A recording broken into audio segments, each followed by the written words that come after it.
Farming हर किसी के लिए बहुत ही इसेंशियल रोल अदा करती है।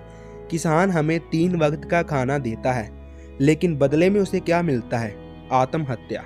वो बैंक से लोन लेकर मशीन्स खरीदता है, पर ऐसे बहुत से कारण होते हैं जब फसल खराब हो जाती है, किसान अपना कर्ज अदा नहीं कर पाते और मजबूरन सभी दुखों से राहत पाने के लिए वह इस दुनिया को अलविदा कह देते हैं।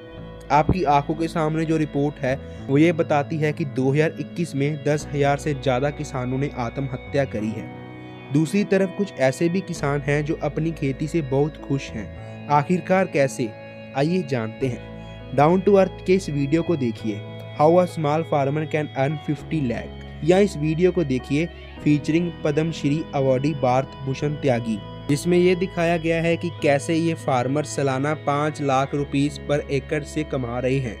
इस आर्टिकल को देख सकते हैं बेटर इंडिया का, जिसमें राजू टीटस किसान की कहानी बताई गई है। ये सारे इतना पैसा आखिरकार कैसे कमा पा रहे हैं? वो इसीलिए क्योंकि ये NFC मॉडल यूज़ करते हैं, मतलब कि नेचर, फार्मर और कंज्यूमर। इसमें किसान क्या करते हैं? Number 1, seed preservation. ये बीज को प्रिजर्व करते हैं सीड बैंक्स में। नंबर 2, केमिकल फर्टिलाइजर्स का ये यूज़ अपनी फार्मिंग में बिल्कुल भी नहीं करते हैं। इंस्टेड ऑफ दिस ये सॉइल फर्टिलिटी को रिस्टोर करते हैं कवर क्रॉप्स प्लांट करके क्रैश क्रॉप्स के बीच में, जिससे क्या होता है कि मिट्टी में माइक्रोबल एक्टिविटी की मात्रा काफ़ी बढ़ जाती है, नाइट्रोजन अवेलेबिलिटी भी बढ़ती है, और ये मैन्योर के लिए कंपोजिट का भी इस्तेमाल करते हैं। नंबर 3, ये अक्सर मिट्टी की टेस्टिंग करवाते हैं अपने लोकल लैब्स में जाकर, जिससे इन्हें ये पता चलता है कि मोस्ट सूटेबल क्रॉप क्या रहेगी अपनी मिट्टी पर उगाने के लिए। ये रेगुलर क्रॉप रोटेशन भी प्रैक्टिस करते हैं।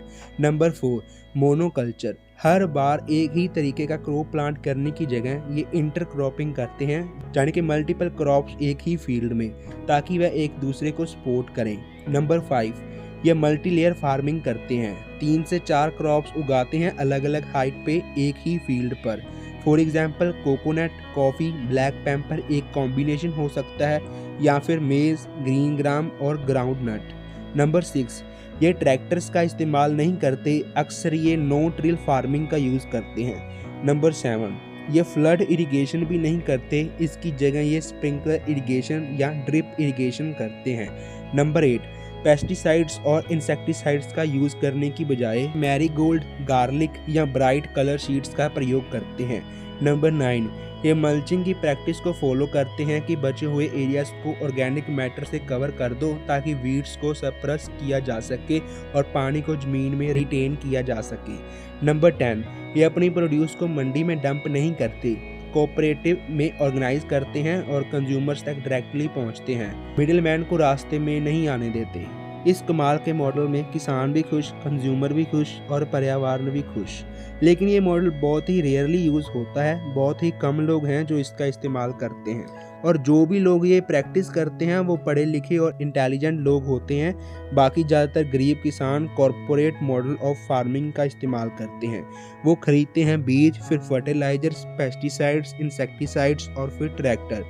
डीजल का इस्तेमाल करते हैं ट्यूबवेल को रन करने के लिए। हार्वेस्टिंग मशीन्स को रेंट पे लेते हैं। जो बची हुई पराली होती है उस पर वो आग जला देते हैं और जिससे एयर पोल्यूशन होती है। समय के साथ इनकी मिट्टी कम फर्टाइल होती रहती है, तो फिर ये और फर्टिलाइजर्स उस पर डालते रहते हैं और फिर अंत में जाकर ये अपना सारा सामान मंडी में डंप कर देते हैं। अक्सर ये लोग ट्रैक्टर के लिए भी एक लोन लेते हैं और बारिश के वक्त इनका क्रॉप भी डिस्ट्रॉय हो जाता है।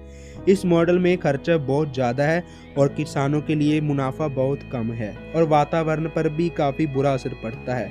और ये कॉरपोरेट कंपनीज बीच में मिडिलमैन के तरह काम करती हैं और कंज्यूमर्स को भी ज़्यादा दाम पे करना पड़ता है, और ज़्यादा प्रॉफिट ये बीच वाली कंपनीज ले जाती हैं। सारे ट्रैक्टर बनाने वाली कंपनी, फर्टिलाइजर्स और इंसेक्टिसाइड्स बनाने वाली कंपनीज $बिलियन कंपनीज हैं, और किसानों तक ज़्यादातर कुछ पहुंच नहीं पाता, क्योंकि ज़्यादातर फार्मर्स तक ये नॉलेज कभी पहुंची ही नहीं। सरकार ने वादा किया था कि 2022 तक ये किसानों की इनकम डबल कर देंगे, लेकिन अब तो 2023 आ गया है और किसानों की हालत अभी भी वही है। बीच में सरकार 3 काले कानून भी लेके आने वाली थी, जिससे इन कॉरपोरेट्स को और बढ़ावा मिल जाता, जिस वजह से किसानों ने दिल्ली में 1 साल से भी ज़्यादा टाइम तक प्रोटेस्ट किया। फिर मजबूरन जाकर सरकार को वो काले कानून रद्द करने पड़े। सरकार को करना क्या चाहिए? किसानों को एजुकेट, उनको बताना चाहिए कि क्या मॉडल अपनाया जाए। अगर पॉलिटिकल विल हो तो सरकार फार्मर सुसाइड्स को 0 तक लेकर आ सकती है। लेकिन क्या कभी ऐसा होगा भी, या फिर किसानों को एजुकेट करने का काम भी यूट्यूबर्स को ही करना पड़ेगा। उम्मीद है आपको इस वीडियो से काफ़ी हेल्पफुल इन्फॉर्मेशन मिली होगी। शेयर के जरिए इस वीडियो को और किसानों तक जरूर पहुंचाइएगा। धन्यवाद।